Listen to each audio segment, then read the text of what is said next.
And we're going to lead off today with our person of interest, and let's just say that he is quite an interesting dude. After all, how many Catholic archbishops do you know who ride Harleys around town? Thomas Wenski has been Archbishop of Miami now for 15 years, and he has been out front and outspoken over the years. Lately, he has sounded off about Alligator Alcatraz, that controversial migrant detention center in the Everglades.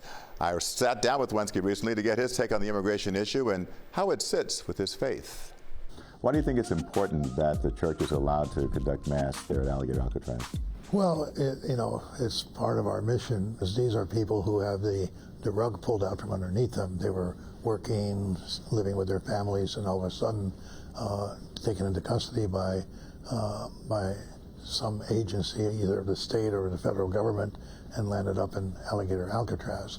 Being able to participate in Mass is one way to, again, remind them of their humanity and to raise them up in their dignity, and also to assure them that they're not alone, because God is with them, and hopefully that will give them some hope for the future, which for them is very tenuous. You know that many people have viewed this Alligator Alcatraz set up as inhumane.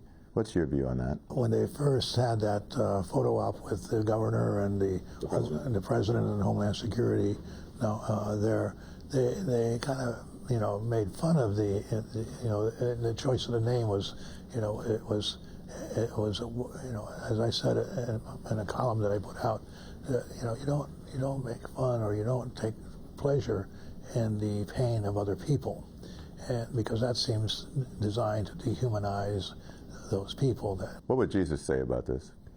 Jesus would probably say, he's been there and done that. We have to look at Jesus' own situation.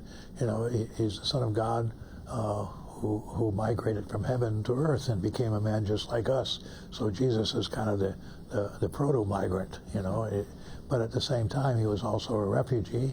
Most archbishops avoid political issues. You don't. Why not?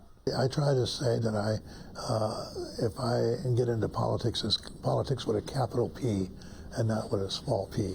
So I try to be political but not partisan. But I don't tell anybody how to vote, but I tell everybody what are the issues that we should be concerned about, and we want to vote for people that will make wise policy decisions. If President Trump were sitting here right now, what would you tell him? Well, I'd tell him, really, he should take a few victory laps. He promised to get the border under control, and the border is under control. And I think that's important. He's also, taken out bad actors, and I don't think anybody wants, dangerous people loose on the streets. So you're not going to get any argument from the people about, bad actors being removed from society so they don't represent a threat. We have people that, that are working, and we need their labor, because I don't think you can say that these people are taking away American jobs, because they're filling jobs that would otherwise go wanting. We see that in the agricultural arena, we see that in hospitality, hotels, restaurants, and we see that in healthcare. If you go to any healthcare institution here in South Florida, whether it's a nursing home or a hospital, a third of the staff will be immigrants. You can build a wall, but make sure there's some doors in that wall, because we need new doors, and make America great. But you're not going to make America great by making America mean.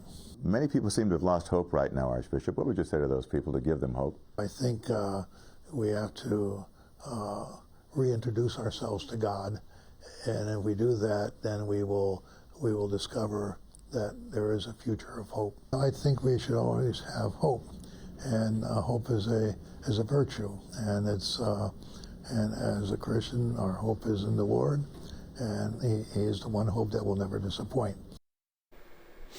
The words of Archbishop Thomas Wenski.